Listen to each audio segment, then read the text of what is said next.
asalaamaaleykum nuyu naa leen ziar leen béggee leen bu baax a baax conseil constitutionnel dafa débouté les sonkophobes yi nga xam ne ñoom ñoo déposé woon benn requête ne pour ñu àddu ci ñëw gi nga xam ne Ousmane Sonko ñëwaat na ko assemblée nationale ginnaaw bi mu jógee ko ci poste premier ministre bi parce que li ko waraloon mooy dafa suspendre woon mandaayam li tax nag mu suspendre mandat bi ñu bëri xam nañ ko mooy article 54 bi nekk ci constitution bu Sénégal di wax ci mbiru incompatibilité maanaam mënoo nekk ci exécutif bi ba pare nekk ci législatif bi wala nga nekk ci législatif bi ba pare nekk ci exécutif bi maanaam ñaar yu àndul dañ ciy tànn benn. waaye article 124 di loi organique nekk règlement intérieur bu assemblée nationale moom moo ko faram-fàccee leeral ko ba mu leer nañ ne nit ki su fekkee dafa nekk ci exécutif bi ñu fal ko député mën na suspendre mandat wu député am heure bu jógee ko ci exécutif bi ñëw jëlaat ko léegi Ousmane Sonko loolu la def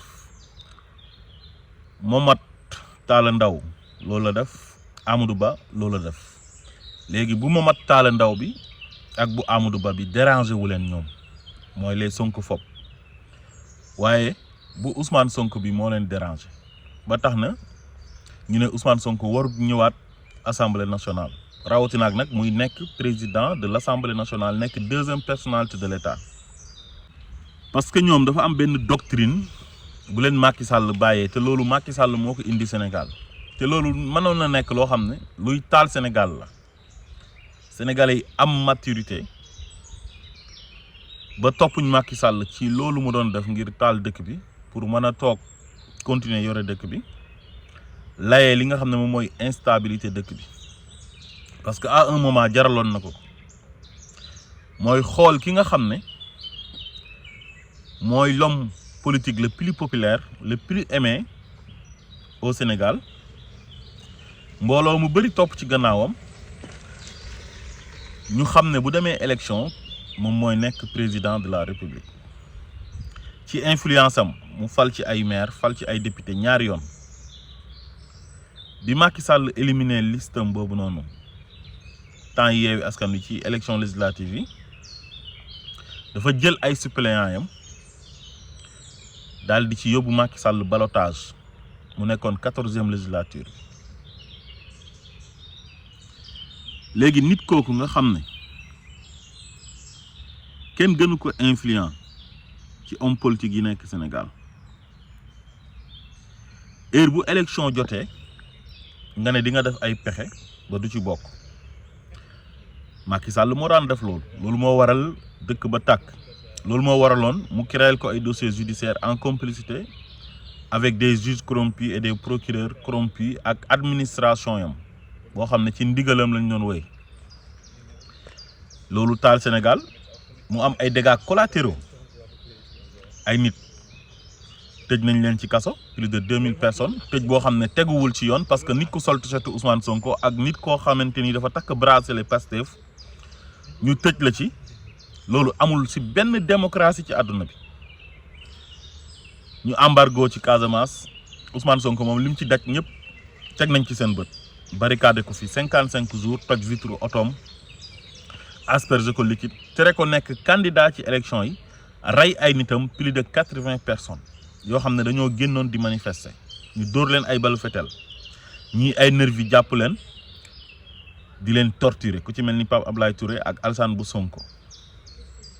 loolu mënoon na yóbbu Sénégal ci benn guerre civile ndax Macky Sall demoon na sax bay cokkaas waa Casamance dugal mbir mi ci mbiru xeet embargo Casamance na bato bi dootu fa demati bépp oto boo xam ne da ngay traverser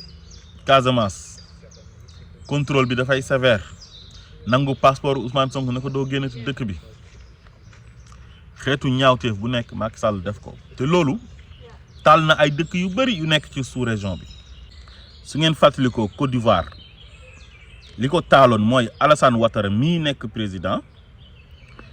bi Henri Konan Bédié nekkee président fekk Houphouët-Boigny dafa gaañu Henri Konan Bédié remplacé ko parce que moo nekkoon président wu assemblée nationale ba bi mu toogee daf ne Alassane Ouattara du fi nekkee candidat parce que moo nekkoon favori ba moom lañ gënoon a bëgg parce que moo nekkoon premier ministre bu Houphouët-Boigny mu xam ne bu demee élection ak Alassane Ouattara da koy gagné Henri Konan Bédié dem ci assemblée nationale ba voté fa benn loi bu ñuy tuddee ivoirité maanaam il faut que yow sa maam yëpp soqee ko Côte d'Ivoire pour nga mën a nekk candidat ci réew ma xam nga loolu teguwul ci yoon loolu moo taaloon dëkk ba. bi ñu demee ba 2010 Alassane Ouattara mujj na nekk candidat ci élection présidentielle yi jàkkaarloo ak Laurent Gbagbo mu gagné élection ya juge bi ñuy wax Yaoundé ne Laurent Gbagbo moo gagné te Alassane Ouattara moo gagné woon dëkk ba tàkk guerre civile juddu fa il a fallu l'intervention de la CEDEAO ak waa France ñu ñëw pour déloger Gbagbo juge ba nga xam ne moo waxoon ne Gbagbo moo gagné moo ëlbatikuwaat waxaat ne Alassane Ouattara moom moo gagné malgré Alassane Ouattara li ko Henri Konan Bédié defoon noonu ba dëkk ba tàkk ma nga continuer di ko def di tere ay nit pour ñu nekk candidat loolu mooy problème mu Afrique. Guinée li tax mu am problème mu xeet am instabilité dañoo ciblé pël yi ne duñ fa nekkee président de la République ba tax na Cellou Dalein Diallo amu fa jàmm ba dafa mujj sax exilé wu génn dëkk ba. soo demee Mauritanie tey ñu xonk ñi dañoo nekk ci pouvoir bi ne ku ñuul du fa mës a nekk président de la République instance de décision yëpp dañ fay teg seen ay mbokk nit ñu xonk même ku ñuul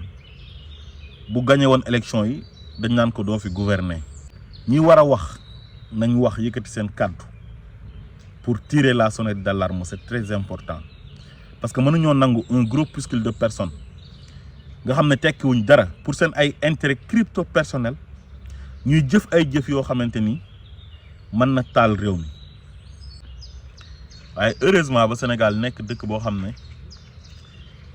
peuple bi dañoo passif nekk ñu bëgg jàmm ñoo xam ne toujours ñoom lu ñu bëgg régler ci seen njiitu réew boo xam ne amuñ lu leen neex ci moom dañ koy bëgg a régler démocratiquement mooy dem ci urne yi sanctionné la Macky Sall ne Ousmane Sonko du fi demee ci ay urne war ko jox fiche parrainage ne duñ ko ko jox mu verser caution yam ñu ne ko duñ la jox attestation de versement de caution léegi loolu Ousmane Sonko def na ci ay stratégie ba ut candidat yam ba candidat yam boobu gagné bi candidat boobu gagné ñi nga xam ne dañoo donn ci Macky Sall doctrine Ousmane Sonko du bokk Ousmane Sonko waru fee occuper benn poste ci réew mi def nañ benn contournement ñëw ba ci candidat bi Ousmane Sonko tànnoon def ko président de la République fexe ba influencer ko ba ne ko Ousmane Sonko da ngaa war a tàqali ko ak moom mu nekk pression boo xam ne ci biir réew mi la muy waa système bi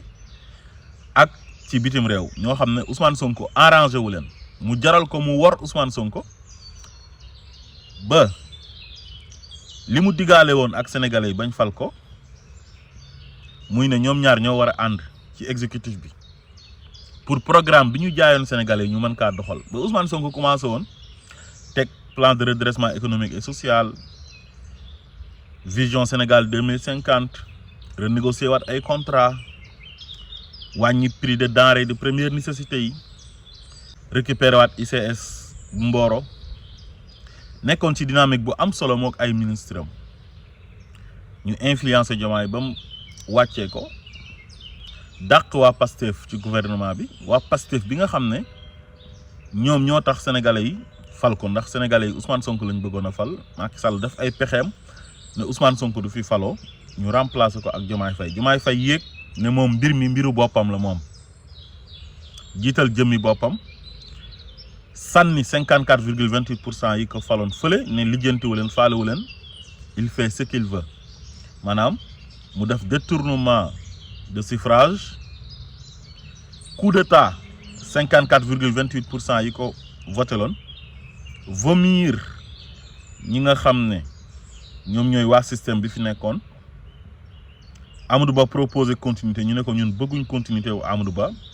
mais ñun rupture bi ngeen oote ñun moom lañ bëgg yaag Ousmane Sonko léegi mu dem delloo siwaat ñi nga xam ne ñoom ñooy waa système boobu nga xam ne sénégalais yi ñoo leen vomir fal ko moom ci ndigalu Ousmane Sonko léegi nag moom il devient un sonkophobe ginnaaw bi ko Sonko dimbalee léegi rejoindre nag camp bi nga xam ne mooy camp bu fi Macky Sall bàyyi woon mooy ne Ousmane Sonko warul bokk ci élection Ousmane Sonko warul nekk dara ci réew mi warul occuper benn poste bu falee président ba def ko premier ministre ñu ne warul nekk premier ministre ñu teg pression président ba président ba jàmb ko war ko mu dellu siwaat ne dafay jël poste député bu mu suspendroon Sonkophobie bi les mêmes personnes yi nga xam ne ñooy wax ne warul nekk candidat warul nekk premier ministre ñu ne kooku sax amul droit poste député bi nga xam ne askan wi ñoo ko jox ginnaaw bi mu nekkee tête de liste Pastef les Patriotes ci élection législative yu novembre 2024 ñu jox ko 130 députés li mu nekkoon premier ministre tax mu suspendre poste député boobu mu jógee primature ñëw ne da koy jëlaat ñu ne ko doo ko fi jëlaatee léegi nag ñu ne dañuy dem conseil constitutionnel ginnaaw ba ñu defee conférence de presse Aïssata Tall Sall wax leen ne leen bu ngeen demee conseil constitutionnel il va se déclarer incompétent parce que mbiru règlement intérieur assemblée nationale moom amu ci compétence parce que séparation de pouvoir bi moo tax te loolu la conseil constitutionnel wax démb benn groupuscule de personnes haineux pour seen ay propre intérêt crypto personnel ñoom bëgg a installer Sénégal mooy instabilité boo xam ne teguñ ko fenn lu dul seen bànneexu bakkan ak bañ gi nga xam ne bañ nañ ko benn doomi aadama muy Ousmane Sonko ñoom suñu bañee Ousmane Sonko seen affaire la waaye yoonu sénégalais yi nekku ci ñu bëgg a prendre Sénégal en otage ne Ousmane Sonko mi nga xam ne moom moo détenir la légitimité populaire kooku warul nekk dara ci Sénégal même bu fekkee sénégalais yi dañ ko jox benn mandat électif loolu fan la am ci àdduna bi laa leen di laaj ci ay nit ñoo xamante ni il ne représente absolument rien dans ce pays tekkiwuñ dara kenn xamul fan lañ dëkk ci Sénégal amuñ base politique seen parti politique kenn xamu ko wala su ko nit ñi xamee it kenn xamul fa beneen nit bu dul ñoom parce que ñoom ñooy wër plateau télévisé yi ñu leen di invité mënuñoo gagné seen bureau de vote bay gagné centre de vote bay gagné commune bañ dëkk wala village bañ dëkk Ousmane Sonko ñëw sénégalais yi ñi ëpp ci ñoom jox ko bopp politiquement ne ko yow lañ bëgg groupe bu ndaw boobu taxaw nga xam ne tekkiwuñ dara mënuñoo gagné sax seen bureau de vote ñoom ñoo ne Ousmane Sonko mi nga xam ne moo détenir la légitimité populaire ñoom nanguwuñ ko te ñoom dinañ def seen kamtalaay kàttan ba Ousmane Sonko du nekk dara ci réew mi même bu fekkee benn mandat bu ko askan wi jox sax du ko exercer. léegi nag dem nañ ba seen haine boobu noonu boole nañ ci ki nga xam ne moom la Ousmane Sonko fal def ko président de la République ginnaaw yàlla ak askanu Sénégal ndax bu taxutoon ak Ousmane Sonko moom mënul gagner sax chef de village wala chef de quartier su fekkoon day am élection. parce que village ba mu dëkk di Njagañaaw dafa dem pour ñu fal ko maire ñooñu faluñ ko fal benn jigéen bu tudd docteur Teneng Sène kon su ngeen bëggee jàmm ci réew mi su ngeen bëggee stabilité wu Sénégal na ngeen xam ne ci démocratie lañ nekk dans une démocratie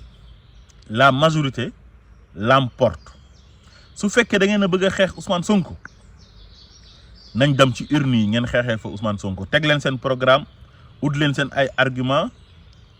jàkkaarloog ay argument wu Ousmane Sonko ak programme wu Ousmane Sonko ngeen dajji ko démocratiquement su élection jotee sénégalais yi àtte ñu mais mënuñoo nekk dans un pays ay nit yu tekkiwul dara politiquement des vauriens taxaw xool ki nga xam ne moo gën a populaire ci homme politique yi nekk Sénégal ëpp légitimité homme politique yi nekk Sénégal ñoom ñëpp ñu ne ko yow bu élection jotee doo ci bokk boo ci bokkee tamit bu ñu la falee doo exercer sa mandat bi tax ñu fal la soo falee président de la république bu la defee premier ministre tamit dinañ def ay pexe ba mu tàqalikoo ak yow loolu nag mënta nekk ci Sénégal seen combat yëpp justice ngeen ko bëgg a yóbbu ñàkk jom comme Macky Sall nam daan def ne du ma jàkkaarloog mukk Ousmane Sonko ci urne yi mais damay ut ay juges corrompus ngir ñu may éliminer Ousmane Sonko di ko créer ay dossiers yoo xam ne dara du ci dëgg lu dul ay fen ak ay kàcc loolu nag ça ne peut pas continuer dans ce pays ñi am baat ci dëkk ba te bëgg Sénégal bëgg jàmmi Sénégal nañ yëkkati seen kàddu ñu tirer la sonnette d'alarme république ak démocratie élection mooy jox nit légitimité ku bëgg am légitimité doo dem ci tribunaux yi ne da ngay galgal benn nit boo xam ne il est le plus légitime des hommes politiques loolu mënta nekk soo bëggee galgal sa adversaire politique fa ngay dem mooy ci askan wa nga teg sa programme mu teg programme am askan wi àtte leen waaye ay nit yoo xamante ni nee nañ ñoom ay homme politique lañ Ousmane Sonko di seen nawle ci wàllu politique ëpp leen popularité sénégalais yi ubbi seen xol yi dugal ko fa ñu ne loolu du fi amee waaye ñoom combat bi duñ ko mënee mukk sur le terrain politique sur le terrain électoral waaye nee nañ toujours ay magistrats la ñuy utiliser ngir ñu faagaagal Ousmane Sonko politiquement te askan wi ne Ousmane Sonko lañ bëgg Ousmane Sonko moo ñu gënal ñu ne léegi li askan wi bëgg ñoom groupuscule de personnes boobu nga xam ne en moo leen animé ak xol yu bon xol yu salte xol yu ñuul te kenn xamu leen tekkiwuñ dara ci réew mi mënuñoo gagné seen bureau de vote amuñ benn représentativité ci réew mi politiquement léegi ki ëpp représentativité ci réew mi ñu ne ko yow ci tribunaux yi lañ lay yóbbu ba bu ñu la falee mandat de député sax dinañ ko jéem a foqar ñi boo falee président mu def le premier ministre nga war a doxal li nga digaale woon ak sénégalais yi muy programme Pastef doo ko fi doxalee